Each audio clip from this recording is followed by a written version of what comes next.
My guest today is Linus Dahg, Managing Director at Inventure. Inventure has backed some of the Nordics' most well-known companies, including Wolt and Swappie, and has been an early partner to ambitious founders across the region. Linus stepped into his role as Managing Director about 3 years ago and has since helped shape how the firm continues to evolve and stay relevant to the next generation of Nordic founders. Linus, great to have you here. Thank you. Let's just jump straight into it. You stepped into the role, as I mentioned, as Managing Director about 3 years ago, and which was the time that you started investing from Fund 4, which is about 150 million euros. Right? Did you have any view, and I know you did, about how you want to shape Inventure to stay competitive in the VC landscape? So what was your vision and what have you done since then?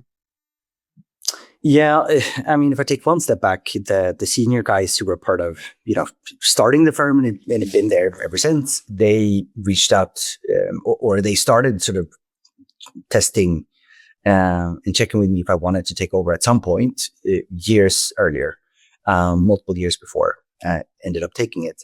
And for me, it was very obvious that, first I was very negative on doing it because I felt it would take me too far away from, why I got into this industry, which is, backing phenomenal founders and some of the most rewarding work is to support them. But I find myself that I was doing a lot of the work that a managing partner or director does anyways. But then, so I figured why not? But I also, I needed my own plan, right? I needed to figure out what I believed in, what we should change, what we should continue doing, and so on. Maybe Linus, can I just ask for those who don't know, because you say you were aware that you would go a little bit too far away from why you got into this business. Yeah. The role of a managing director in a VC firm, what is that typically? What is the responsibility that you typically have? So it differs, right, per fund, and some have, multiple managing partners, some have only one, we have only one.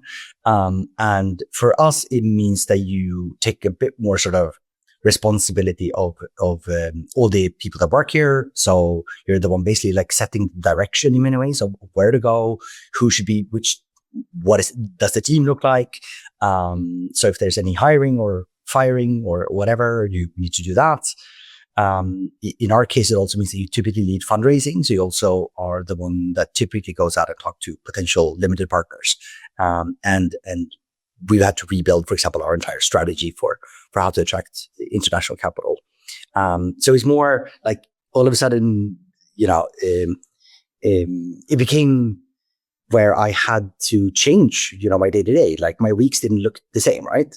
All of a sudden I was involved as, third meetings with founders rather than the first meeting. And I wasn't out chasing as much as I've done in the past and so on. So that was a big change. Yeah.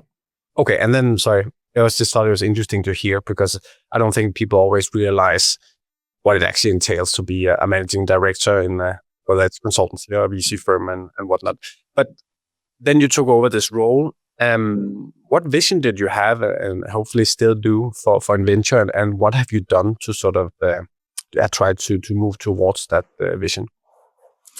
There's a few things. I mean, the first I had to go in and say to the board, which is the partners in this particular case, sort of, what's very obvious is that what took us here is not going to take us here going forward. So we have to kill basically all of our darlings. We have to rethink everything from scratch.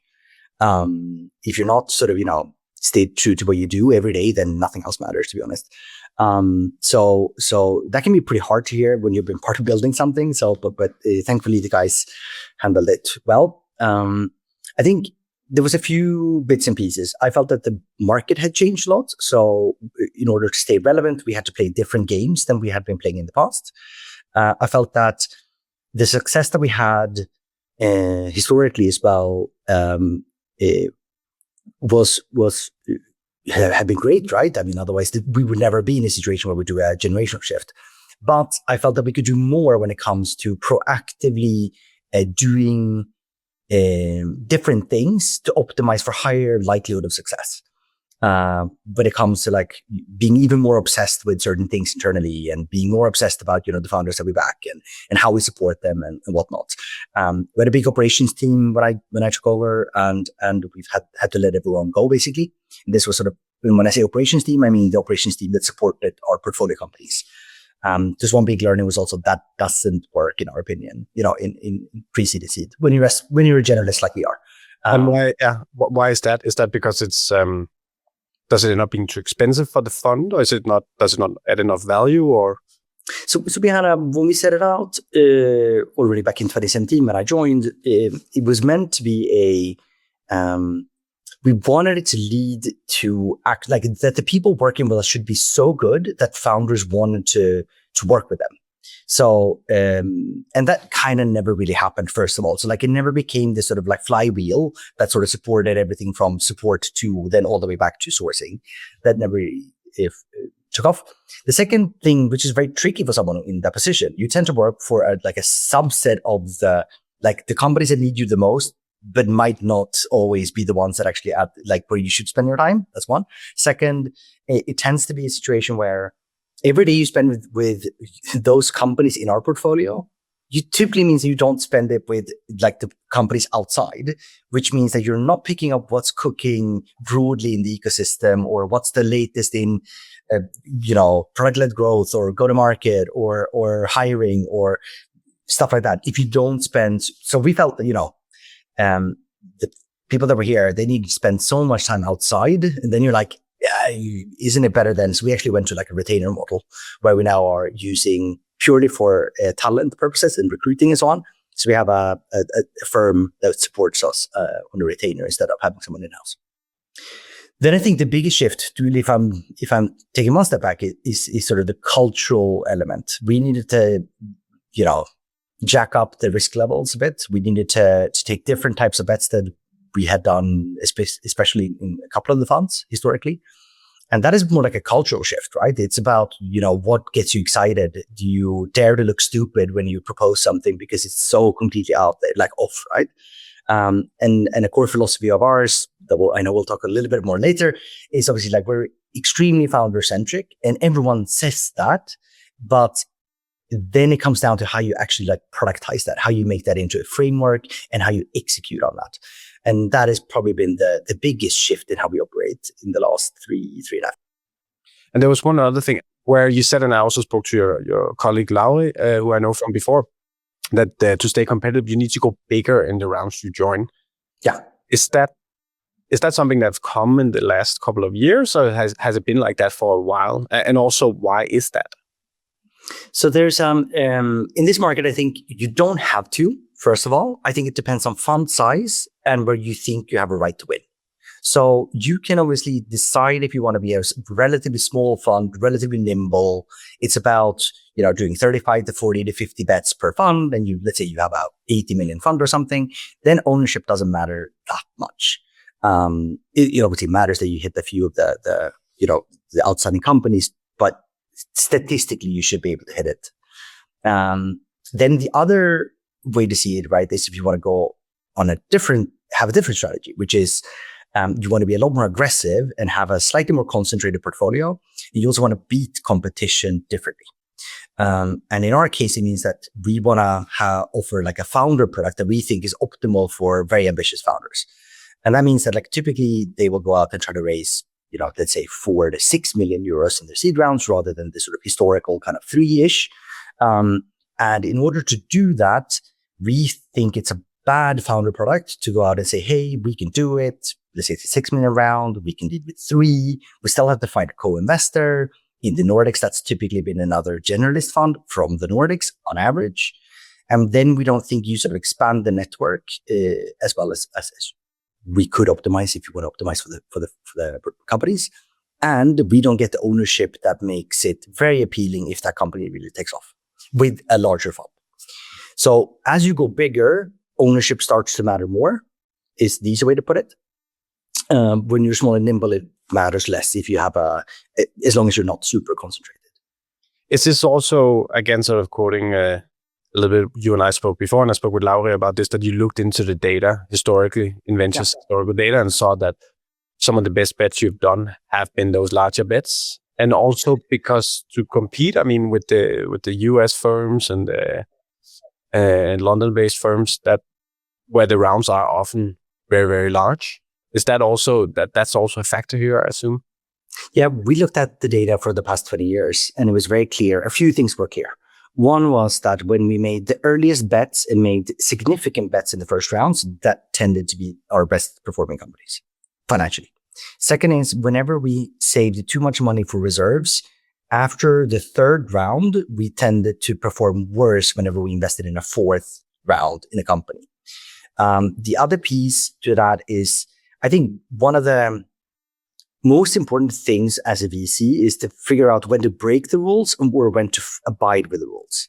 And one of those typical kind of areas where you need to think about that constantly, sort of like when you go out to raise a fund, you typically say, in our 150 million fund, we're going to have, let's say, 30 companies ish, plus minus. And that means that we have an average, first check ticket size that we believe in. A lot of GPs then hold that as the single source of truth. Whereas, let's say, so for example, let's say we have 2 million as our average seed ticket. Quite commonly, it's not a good thing if you keep that as the single source of truth. And the reason is you then you're likely going to find yourself in where you look for companies that fit the model more than who's going to break the model, and break the model also on a sort of an upside potential. So it means that you constantly have to revisit that to make sure you don't end up in a situation where it's basically adverse selection, right? So you decide that this is a good bet because they're only raising 3 and we can put in 2, because then our model with follow-ons work really well. But if we choose the wrong companies, then we're throwing a lot of good money after really bad companies. So adverse selection is the enemy. But how do you deal with this in practice? Like, how do you sort of install this mindset into the investors in Inventure? Is that having, as you said, also like the risk appetite and being able to break rules? How, like from a cultural standpoint or perspective, how do you, as a managing director, how do you sort of enable that?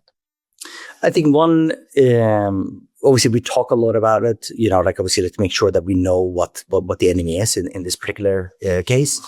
Second is like when we have our investment committees, it's comprised by everyone in the investment team.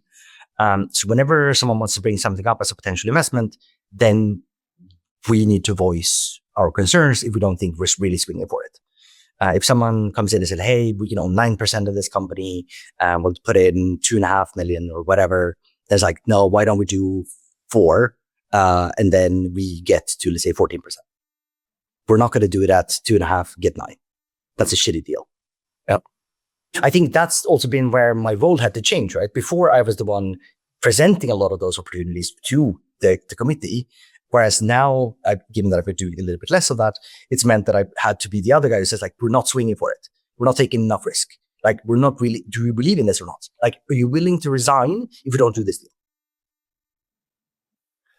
It's interesting. It's very fascinating. And I guess also ever more relevant now with AI and how fast things are moving in deals related to AI. And then you can discuss whether all of them are good bets or not, most likely not. But just, I guess that a sort of agility and flexibility you have here, and like in how large we've seen those rounds go in many cases, is also just is necessary. We just now we're recording in the middle of February, and I sit in Norway, and the Antler, like very early stage investor, just broke news also that they're changing their model to be even more flexible and be able to move faster. So I think you're seeing it in many places now. Yeah, for sure. I think the single most important thing now is to figure out who you are and what you're not as a venture fund, be that Antler, be that us, be that anyone else. And then you have to adapt the model to what you think is going to be the winning sort of strategy for it. I think a lot of people are still clinging on to something they promised LPs 3 years ago when they raised the last fund, rather than sort of adapting it to the current sort of state of the markets. And let's be honest, right? I mean, it can be tricky to go back to LPs and say, you know what, like we thought it, we have to do something different than we set out to do, but we're doing it in the best interest of all the LPs, of making sure that we can return as much as we promised to return, hopefully more. So it's a tough conversation to have, but it's also the critical thing. No one is backing the initial strategy. They're backing a manager that can adapt to a new reality. Do you think that and more changes happen in the venture industry, like for the VC firms in recent years than previously, or has there always just been a constant change? Like I'm just in what we talk about now, how fast things are moving and the round sizes, and I know there have been changes before.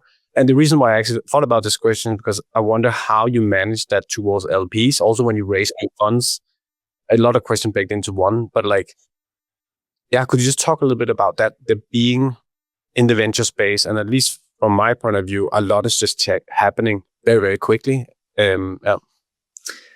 Yeah, many factors into one. I think the big thing is that you're seeing the maturity of the ecosystem, where it's been relatively immature historically in the Nordics, certainly parts of Europe too.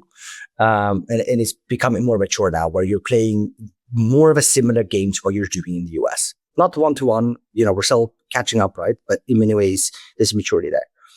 Second, I think with a couple of the tailwinds that have been hitting in the last few years, take COVID, obviously sort of one, then you had everything sort of, semi-collapsing around the Russia-Ukraine kind of invasion. And then you see everything now around AI. Some of these like big forces are then just like being completely like blown up, right? So I think that also probably means that you think about it differently now than you did in the past. And then on top of that, you have, most LPs have not been able to get a lot of money back, but VCs continue to try to raise and private equity firms as well. So you're also seeing the second part of that, which is that you're coming to sort of a Darwinistic moment for the industry. The ones that actually be able to return money, they get more money to invest. Whereas the ones who have been promising a lot of things but haven't been able to deliver in terms of actual returns, they have to shut down. So I think it's just a lot of forces in play at the same time as the industry is maturing. And it's good. Like, it's needed. There's been too many firms, in my opinion. So yeah.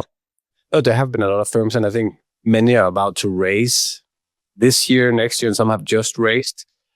So it's interesting to see, and some are changing sort of their ways. And you and I spoke about this in the prep call about like our friends from Snu Ventures and how they decided to do different things. And it's in the venture space is always interesting, but right now I think it's particularly interesting just to see how it all develops. And yeah, I mean, I think on that side, right? I mean, and I was on stage with Magne from Snu, and we talked about it, right? Where they had a very collaborative approach, and I think that very collaborative approach among generalist funds is about to break. I think because it doesn't make financial sense. There are specific cases where it could still make sense, right? For example, if you are a company that's going to break into the US, you get another fantastic early stage fund. You want to split the round with someone like that. Of course, it can make total sense. But in most cases, it doesn't make financial sense. It might make strategic sense. And I think that's how you sort of need to calibrate it. If that is true, what do you mean? What do you think would change in the sort of behavior of the VC firms? I mean, if the collaborative model is, I won't say dead at all, because of course there will always still be collaboration, but perhaps less so by two funds, generalist funds splitting around, if you could put it that way. How does that change behavior? You have to be more aggressive in really getting to those founders early. Yeah. That's the. So I think the way to separate it is either you decide deliberately to be very collaborative, typically try to squeeze into rounds that are being led by someone else. That's still very much doable. And especially if you're a smaller fund or an angel, you're a specialist fund. But as a generalist fund, I think most of them, especially when they sort of reach above 100 million, they need to become very, very aggressive. They need to do the work on betting on non-obvious founders, non-obvious markets, and win those before it becomes sort of a given and sort of a high clarity signal market, right? So, but that means you have to own a lot of it, because as soon as it gets hot, all the later stage funds will come in hard. They will come in, try to get the entire round. They don't care if you have pro rata rights. They're like, that's cute. And they will just move on. I mean, we've seen that in multiple follow-on rounds where we really had to fight for our pro rata rights.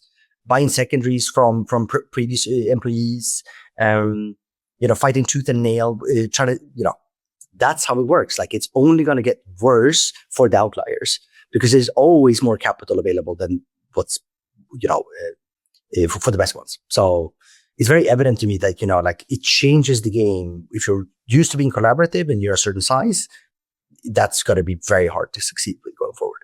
Oh, that's very interesting. And another thing you talked about in order to stay competitive, at least the route that you have taken, is to really invest in the founders, or go very deep on founders and really try to understand them and their stories. I think most firms will probably say that they do something like this, but what does it actually look like in practice for you, and how do you do it? Yeah, I mean, if we take one step back, we have a couple of theses around the topic. One is we think that, say 25 to 30% of the conversations between a founder and a VC, unless you built a good relationship, is typically shit. Because a founder won't really share what's actually going on to the level that we want to hear. And we won't really know either, right? Because either we hold something back that have been said internally, or we might not know exactly what's cooking at the company. And so hence we can't help even if we wanted to. So we think we can cut 25 to 30% of all bullshit and fluff by figuring out a new model. And second, one thing we think is still, especially in very early stage, so pre-seed, seed, angel type of rounds, relationships still matter. Even how strong AI becomes, like human relationships, human trust is still something that will be at least very hard to make for a long period of time. So that's two of our core fundamentals. On the basis of that, we are trying to figure out, like, how do you build better, stronger founder investor alignment? Our way of doing that is that we spend hours and hours with the companies and the founders talking about their journeys as human beings, not just as founders. Thinking more about, sometimes we go back to childhood and childhood traumas, and go talk about the bully in second grade. And sometimes we talk about, other personal things they've had to go through, where they've had to throw themselves out on the deep end and figure it out if they can sink or swim. And we like pre-investment or post-investment? Yeah, always pre. For us, it's part for us to figure out if we believe they have what it takes to be that business Olympian. How does that work with like deals that move very fast? If they move so fast, maybe it's too late, then you've come in too late, or? Yeah, we've certainly missed out when we have been too late to the party, for sure. That certainly happened. But we're not going to shy away from it, though. Like, so typically what it means is that when we have that meeting and they want to talk about go-to-market or product vision, we tend to just flip that to say, hey, we actually want to talk about something vastly different. And the other piece of that, why we believe in the model, is that we ourselves have to open up equally to what we're expecting from the founders. So everyone here at Inventure is not, we can't force anyone, but we can highly encourage everyone to go see a therapist or a psychologist or have a coach, a holistic coach, and we pay for it. Because it's critical that everyone in our team takes responsibility of their own personal journey. By doing that, they're going to be better listeners. They're going to be someone that can relate better to other people's problems, that can connect on a deeper level with other human beings. So we're trying to force it as far as we can. Let's see if we can make it even more extreme in the future. Like, when you get to spend time with founders, what is it that you look for? We look for people that, first of all, that don't tend to see obstacles as obstacles. They tend to be able to run through brick walls, because they actually almost in many cases don't even notice it was a brick wall. It was just another tiny little problem they just needed to work out. Second thing, we tend to look for a lot of competitive people. You try to identify if they've been competitive in other areas that can then be translated into to business. I think there's a reason why there's a lot of sports people that tend to become successful in business as well. It can also be, I think it's Harry from Twin ABC that have talked a lot about, esports and gaming be sort of another kind of typical way to look at that. Chess, another one. So there's multiple ways to sort of try to check the competitive edge. We like people that are building quick feedback loops. So very motivated by learning and curiosity being a driver. Like, they're both at the same time, they're both like super confident, but they're also super, they hold a lot of opinions, but it's loosely held. So as soon as there's someone to prove them wrong, it's like, great, fantastic. I didn't know that. Let's move that direction. So there's usually there's a mental kind of flexibility of thinking large strategic down to tactical, very tactically. And those are the things we obviously look for. And in many ways, we then have to show to the best founders that we're with you. We are equally like you. Because a lot of founders obviously want to feel like when they're sitting across someone, they would feel like we share the same ambition. We are as ambitious as they are. Do you have any examples where you really got to know a founder and it ended up changing your conviction? It could be to yes or to no. Yeah. So one that we ended up actually losing last year was a founder that I met that I liked. He had exactly the right kind of pedigree for and sort of experience from what he was building. I can't talk about who it is for obvious reasons, but we had like a half an hour in the sort of first intro meeting, and I tried to do like what we started to go down a little bit more personal, but he kind of shied away a little bit from it initially. He didn't really want to go there. Then we decided to have like a full-blown 1 hour session with him. Unfortunately, we had to push that away a little bit, like 1.5 weeks away, which was a shame in advance. But then he showed his competitiveness when we went very, very deep on what he's been building in the past and what he's been competing in and so on. And then from being I liked him before, but he was crazy, like insanely good. Like the competitive streak on that guy, he'd been, world class in 3 games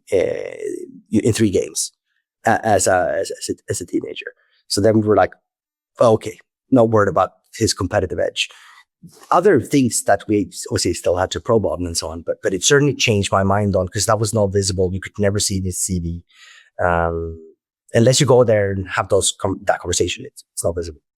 But at the other side, and I assume so, where you have been super excited and then you go deep and you're like, it's not there. Yeah. I mean, we use it more for that purpose, that we try to see is someone just really good at storytelling rather than actually being true. So given another example, so we met this founder that we initially thought was very impressive. As we then went deeper on sort of his journey, his life story, and he talked about it in a way, more Americanized than let's say your average Nordic person, which meant that like everything was like really punchy and well thought words and so on. But as you like just asked, like, so for example, he wanted to build something. He openly talked about his being sort of lifelong dream to build something. And then we asked him, so why did you stop? And then he said, well, I went to this conference and this guy on stage said that it's going to be very hard to raise money for what I was trying to build. Or like, it's not really an obsession of yours if you cave in because you hear a speaker at a random conference and you're saying this is your life's work that you wanted to do, and then a random dude on stage says something that doesn't fit your narrative, and then you drop it, right? So it's very common that we go there, and then we're like, you know what? We think this is our thesis, and we're wrong all the time. But we think that when he's gonna hit a brick wall, because brick walls are more frequent than one would wish for every now and then, there's a higher risk for him that he will cave in than for others who sort of are more obsessed about what they're trying to solve. And do you think? So what was it, like 2021, when there was a lot of venture capital flowing into the market, and it seemed everyone wanted to be sort of a founder. And now it's been the last couple of years, been a little bit more difficult. Still quite a lot of capital, but perhaps a little bit less. Do you think, from the founders you're meeting, have you sorted out some of those who think it's cool to be in startups and don't maybe have that full vision? I mean, there will always be a lot of those, but are there less? Or like from your yeah, for sure. When there's obviously a lot of capital, that means that there's a lot of people starting companies and they can easily raise money. Now it's much harder to raise unless you're building something in sort of agentic AI or something, right? So that means that if you're building something else, that's actually what we like when someone is building something else, because it means that they're so obsessed that they have all the data. They know that the AI is all the rage. And at the same time, they're like, I don't care. I'm going to build what I'm going to build. But so certainly fewer daring to start new things today, for sure. It's not only negative, to be honest. I think also from a sort of a talent density and talent kind of abundance perspective, if we have a very sort of elitist view on elitist capitalistic view on this, which is, we think that there's a few selected founders and teams that have like the biggest potential to really impact this entire region. And we think they should have the opportunity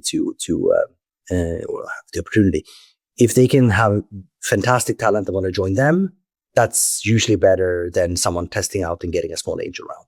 Do you see, we've seen a lot of younger founders as well. Does it excite you, or is it like, they don't have the experience, or like, what's your take on it? It's a very broad question, Linus, but let's go for it. We spend time with teenagers now. We probably didn't do that 10 years ago, as much at least.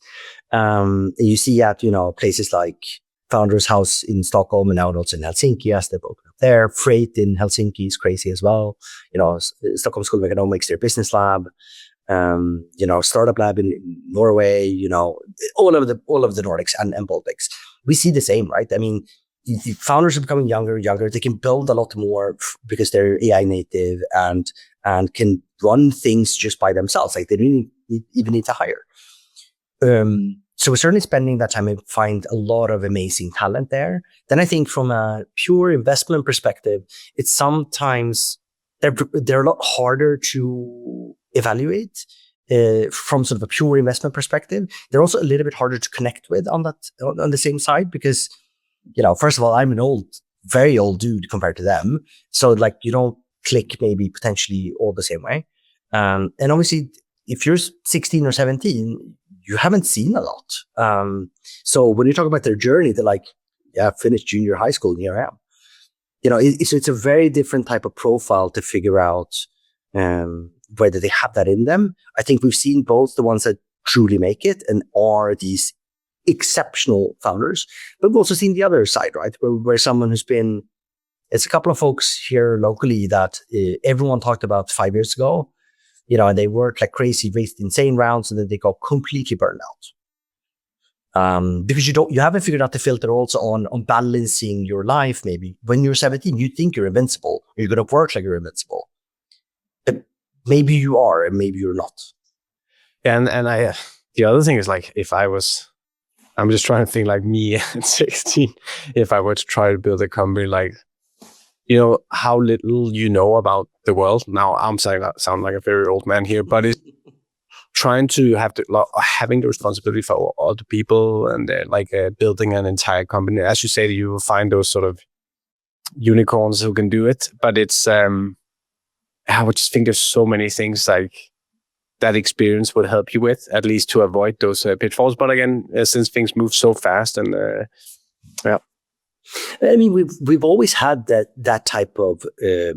Take an example like Johannes Schilt that started Kry, Livy. He was already at Stardoll when he was a teenager, who's been one of the sort of the main talent kind of hubs in Stockholm, where they had amazing talent at that period of time. Even Donny Lek was there as the CTO, right? So like there were always these places for them to go, or not always, but you had places to go. But historically, they probably leaned in and joined something first before they went out on their own. Now they start from scratch, which is both great, but it can also be a little bit tricky when you don't maybe have that kind of, if you don't have that kind of sparring, or if you have that mentor, someone that can, you can talk about, because when you lack experience, you need to try to figure it out differently. And I guess that's where you need a good board or good advisors even more. Yeah, exactly. Linus, you live in Stockholm. You lived in Copenhagen as well. And actually quite many places around the world. And Inventure covered the Nordics and the Baltics. Do you see any differences between the founders coming out of, let's say, just focus on Scandinavia here, Sweden versus Denmark and Norway, like in mindset or? I think what everyone's seeing right now is obviously that Stockholm is very hyped at the moment. There's been tons and tons of international funds coming in, leading big rounds like Catalyst and Inventure and whatnot. And there's not big, but there's quite a few founders that obviously like start here and then they directly go to SF. There's a big sort of, the group of folks there that are building together. A lot of people want to get into YC, etc. Stockholm, Sweden is currently very sort of overrepresented in sort of the latest kind of YC batches. So there's clearly been something that's brewing there. That's evident. And we see fewer of those both from Denmark, and we see fewer of those or Copenhagen and same with Helsinki and same with Oslo. Just fewer. So I think right now, Sweden and the talent that comes out seems to be a little bit more ambitious with that lens on. That being said, it doesn't mean that that's the right path for everyone. It doesn't mean that means that that's not it's not obvious that is going to be what's going to be successful longer term, right? I think, in fact, we are probably more excited about some of the stuff that's not happening in Stockholm right now. Because we think that right now everyone's up in the top right corner of any quadrant where you have, hype galore. Every single one wants to have the next agentic AI thing for a large market, and it's an AI native, some dropout from KTH or DTU or Alto in Helsinki, right? That's what everyone's looking for right now. And we think that's going to be complicated to make a lot of money on. So which market excites you the most? I'm currently more bullish on Copenhagen. I think a couple of years back, everyone was there every single week. If you talk to all the London funds, all the US funds, they were in Copenhagen all the time throughout the sort of the SaaS enterprise era. We think it's being relatively underserved right now. And that is an opportunity, we think. And there's because of the talent density that's been built there for a few years, it is a fantastic place to build a company with very strong founders. Yeah, you have a lot of people who've had that experience. Yeah, exactly. And they've been through, maybe sold something somewhat successful, some not so successful, but they've got that entrepreneurial bug, right? They want to go bigger than last time. Yeah. Do you have any take on? I have to ask, since I live here in Norway. Do you have any take on Norway? And I just, Byfounders came out with a report here this week, actually. And I think I almost did a copy paste on the post that I did last year when they came out with the report. And that's Sweden ahead, then Denmark. Finland's doing okay. Norway lagging behind in early stage investments. Do you have any view on that? I mean, there are many, let's not get into politics and all that, but do you have any... Is there anything else that you're seeing that you think is causing this, and what can we do here in Norway? Big questions. It's hard. It's hard not to get political. It's hard not to get political. Yeah. No, but I think there's obviously a couple of built-in complications in the system in Norway, right? One is, the exit tax, the unrealized gains tax, wealth tax. You have, I think, the second highest. Public employment in OECD. So by design, you technically have more than 30% of the population voting left because they want to retain their jobs. A massive conflict between sort of the public view and what's actually happening on governmental level, where subsidized Teslas but drill everywhere. So it's complex, right? I think a couple of things as well. If you look at sort of, let's say, on the pension side, pension fund side, none of them are barely doing anything right now because it got burned by only backing local managers. I think in Sweden, Sweden has been punching above its weight despite a lot of also bad political things. But you need a couple of trailblazers like we've had, like Denmark has had, because Denmark also has a lot of complicated taxation and wealth taxes and whatnot. So it's not a Norway alone. It's just that others have been breaking that. I think the exit tax is terrible, though, I have to say. Because then you have like the Dune Analytics guys leaving and moving to Switzerland, right? And then you have a wall of shame. This sounds very harsh, But when we meet Norwegian founders, we typically ask if they really need to build that out in Norway. But that's, I don't want to say I like that, but it's unfortunately where we are. And sometimes things have to get really bad before they can get good again. Yeah, exactly. So we spoke a little bit about in the beginning how the VC game is changing and has been changing. If you were to sort of view it as a competitive game, how would you describe how it has changed, or how the competitive dynamics have changed over the past few years? It depends on how far back I go, because I've been in this for too long. On the highest level, it's obviously been that deals, a lot of it came to the inbound. As a VC, you could be quite complacent, relatively speaking. And now, how far back are you thinking? Like 10 years ago plus, or? Yeah, exactly. 10 plus. And then now it's an outbound driven industry. So most of the stuff that we do and most of the stuff that we look at is all outbound, or through very referred angels or something like that. If you were to build something here in 2026, what do you think it would be? Like what excites you? What sectors or domains or areas excite you right now? If I were to build something, I know the broad area that I would build in, it would probably not be 100%, at least in the beginning, wouldn't be venture backed.